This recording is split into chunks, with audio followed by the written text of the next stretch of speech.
Hey YouTube and everyone else, welcome back.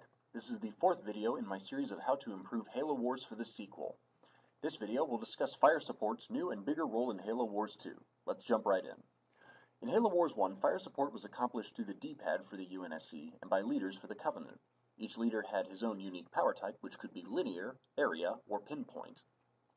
The new types of fire support being introduced are air and artillery support. Air support is done by aircraft, either fighters strafing ground targets, a linear attack, or bombers dealing area attacks. Air units themselves are trained at air pads, and their upgrades are researched there as well. As mentioned in the second video, air units have a timer that begins counting down when their training is finished. They cannot stay up indefinitely and disappear when their timer runs out. However, an infinite number of air units may be trained, producing successive waves of air attack should the player decide to use this tactic. Air units are trained in pairs that function as a single unit. They orbit an area and attack anything that enters the area. The area can be moved at one's leisure until the timer runs out. Artillery support begins as an area attack, and some upgrades can unlock pinpoint attacks. The UNSC starts out with a basic artillery battery, and the Covenant begins with a plasma turret, similar to the first game. These both fire area attacks and have an inner and outer range, the guns being ideal for mid-range attacks. Each artillery pad can be upgraded to a long-range or a short-range version. The UNSC can produce a mini-MAC gun, like in Halo Reach, which has a close-range pinpoint attack which can hit both ground and air units, and the other UNSC option is a nuclear missile silo.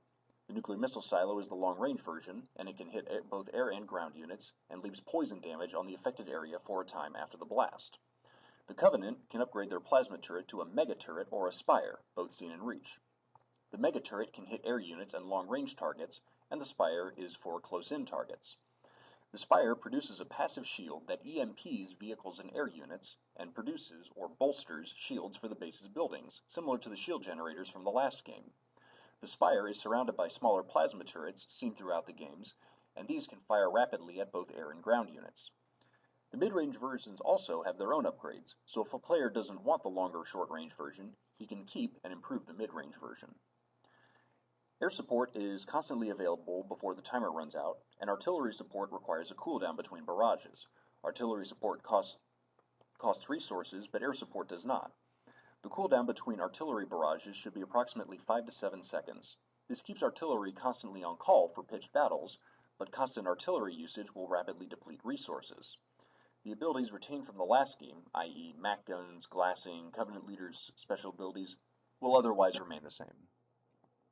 So that's it for the combat portion. In the next video, we'll discuss variables and terrain that will affect gameplay. Leave any questions in the comments below, and I'll see you guys next time.